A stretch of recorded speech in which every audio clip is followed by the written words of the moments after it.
Question అడగలను sir.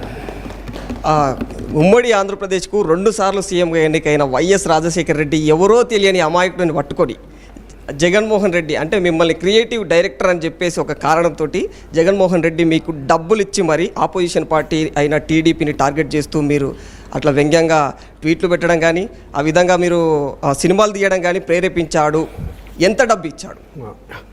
ఇప్పుడు ఒక human సైకాలజీలో ఒక పర్టికులర్ నేచర్ ఏంటంటే మీరు అడిగే క్వశ్చన్ ఎప్పుడైనా ఆలోచిస్తున్నారు కానీ నేను చెప్పే సమాధానం ఏంటో లేవు.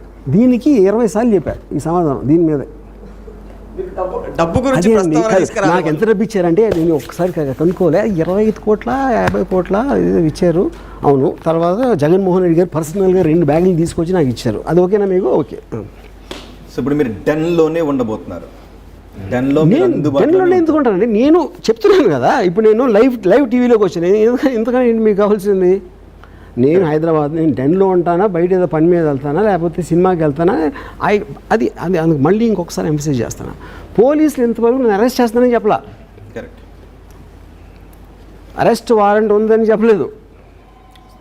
టీములు పంపించామని చెప్పారా? చెప్పలా. అరెస్ట్ వారెంట్ కాదు, వాళ్ళకి ఎవరో మనోభావాలు దెబ్బతిన్నాయనే పోస్టులు మీరు పెట్టారు కాబట్టి ఇందులో ఉన్న వాస్తవాలు ఏంటి, నిజమా కాదా అది ఆల్రెడీ వాళ్ళు నోటీస్ పెట్టారు.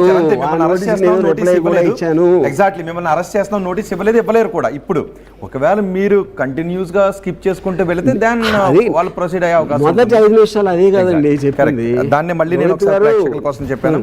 ఎస్, రామ్ గోపాల్ వర్మ చాలా ఒక్క నిమిషం. రామ్ గోపాల్ వర్మ గారు, రామ్ గోపాల్ వర్మ చాలా మంది అనుకుంటున్నట్టుగా ఎక్కడికి పారిపోలేదు. రామ్ గోపాల్ వర్మ చాలా మంది అనుకుంటున్నట్టుగా పోలీసులను తప్పించుకుని తిరగడం లేదు.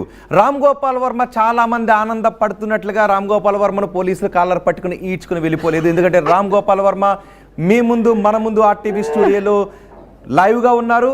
సుమారు 1.5 గంటల నుంచి ఆర్టీవీ స్టూడియోలో చేసిన క్రాస్ ఎగ్జామినేషన్కి ఒక రకంగా రామ్ గోపాల్ వర్మను గ్రిల్ చేసి క్వశ్చన్లు అడిగాం. చాలా ఓపిక్గా చెప్పారు.